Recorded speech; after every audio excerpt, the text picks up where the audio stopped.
I cannot believe it's been this long since I first posted news about the second FNAF movie, and now here we are at a standstill.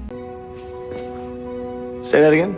Okay, but references aside, I've wanted to do this for quite a while, but at the same time I didn't want to because I feel like I'd be way too lazy to edit this. But so I'm gonna go ahead and recap everything in the Five Nights at Freddy's movie so you guys can be ready for the second movie, which releases tomorrow.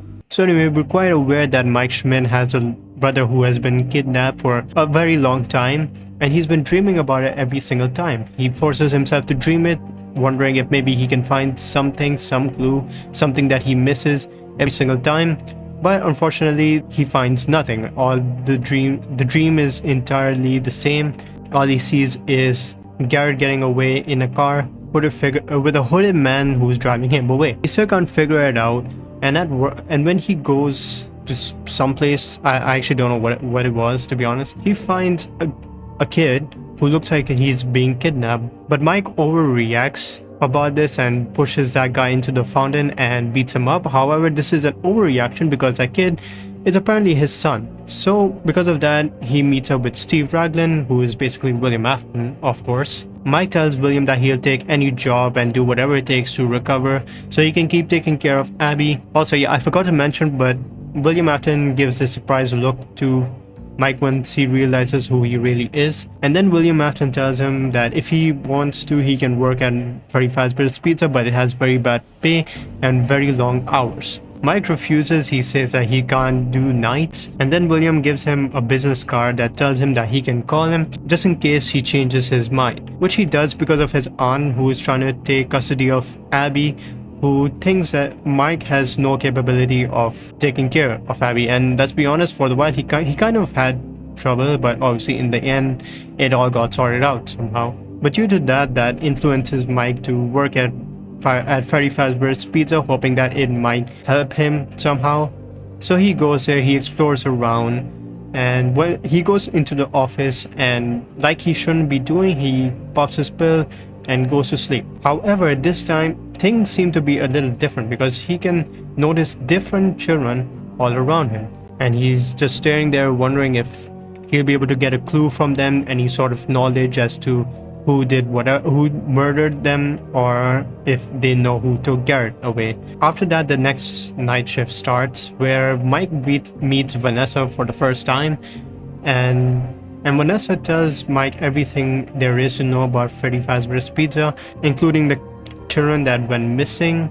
She also notices that Mike had gotten a bruise on his arm by Foxy, who wasn't even there but had scratched Mike in his dream, and he didn't even realize it until Vanessa pointed it out. But the next day comes and Vanessa finds Mike's house because she's a cop, so she's capable of doing that, and they just have a little get-together session until later on there's a cafe meeting between Abby's babysitter, the aunt, and a couple other people who were planning on breaking into Freddy Fazbear's Pizza and stealing a couple things. While they do break into Freddy Fazbear's Pizza, they all die, including the babysitter who got eaten in half. Now obviously, since no one is there to take Abby, Mike has no choice but to take Abby to Freddy Fazbear's Pizza so she can just rest. But she starts hearing whispers while Mike is asleep, looking for clues again, as always. And she follows the voices, and it leads them to the animatronics. Then she finds out that they're all friendly, that they actually don't mean any harm.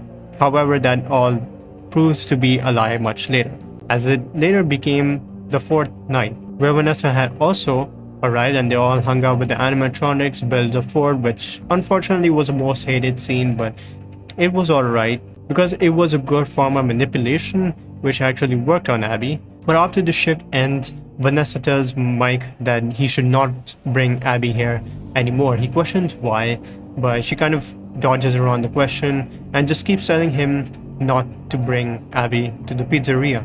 So instead, Mike has no choice but to hire the babysitter. Isn't obviously the babysitter, but is his aunt. Abby gets really furious at Mike, and she tells him that she hates him and just stays in her room. While Mike goes to the pizzeria in the morning, which is very unusual, he goes to sleep and dreams about the same thing. But this time, he wakes up in the trap, which he escapes fortunately, but he was heavily injured. But then later on, Vanessa picks him up, helps him to recover from the injuries that he had gotten, and explains that the person who had took Garrett was William Afton, and that William Afton was her father, which was very unexpected, by the way. This shocked many people.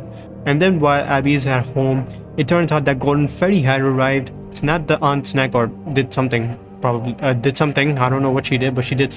But Golden Freddy did something. And then they take a ride. And then Corey Kenshin takes them a ride to the pizzeria, where they're gonna try to get Abby to be one of them, like a soul trapped inside of an animatronic. Now, Vanessa warns Mike to not go through the main entrance and to go through the vent because William Afton would be waiting there to strike at him. So Mike goes into the pizzeria and uses water to deactivate both Bonnie and Freddy, and then goes in to save Abby from Chica, which with the taser which Vanessa had provided them. And then Mike tells Abby to run, but then unfortunately for Mike, he gets chased by the cupcake, which tears up his leg quite a lot. But then as Mike enters the main area of the pizzeria, he notices that there is some noises coming from the entrance area, which is the Yellow Rabbit himself, all in his withered form, walking up to Mike. Mike shoots him with the taser, but that has no effect on him at all. So he just pushes him and tells Mike furiously that he just couldn't leave it alone, and that knocks him out, telling him that his sister will love it here. He wakes up every single animatronic, almost ready to strike at him, but then Vanessa stops William Afton, telling him to put the knife down, where he takes off his mask and reveals himself to be Steve Raglan from earlier in the movie. As William Afton tries to go close to Vanessa, she shoots him, warning him to stay back. But then William Afton is phased but not dead, so he strikes her with the knife, knocking her gun away, and then starts to choke Vanessa. Mike wakes up and tells Abby to draw a picture of the Yellow Rabbit killing every single children that are stuffed inside of the animatronic bodies, to which she does. And then Vanessa tries to stop William Afton from going to Abby, but then William Afton stabs her, putting her in a coma. Unfortunately for William Afton, he was way too late, and Abby had already drew the drawings, and now the children had remembered. And while they did not attack him, the cupcake did attack him, and it activated, and it tore a massive part of the suit, leaving the spring locks exposed, to which it stabs William Afton, which causes the spring locks, every single spring lock, to activate inside of William Afton. The Yellow Rabbit, aka William Afton, is seen there, sitting in the room, suffering, reaching out to Golden Freddy's spirit for help. But then he closes the door, and that's where the movie concludes. And then in the end credits, they play the Marionettes theme, which then leads to Five Nights at Freddy's 2.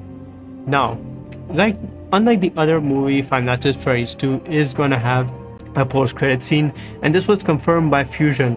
But this kind of makes me concerned, because why did only Fusion say it? I swear to God, if this is like just a cameo of Fusion C Gamer, I'm gonna be a little disappointed. Like, if they want to put a cameo for someone, they should put it somewhere around the middle of the movie.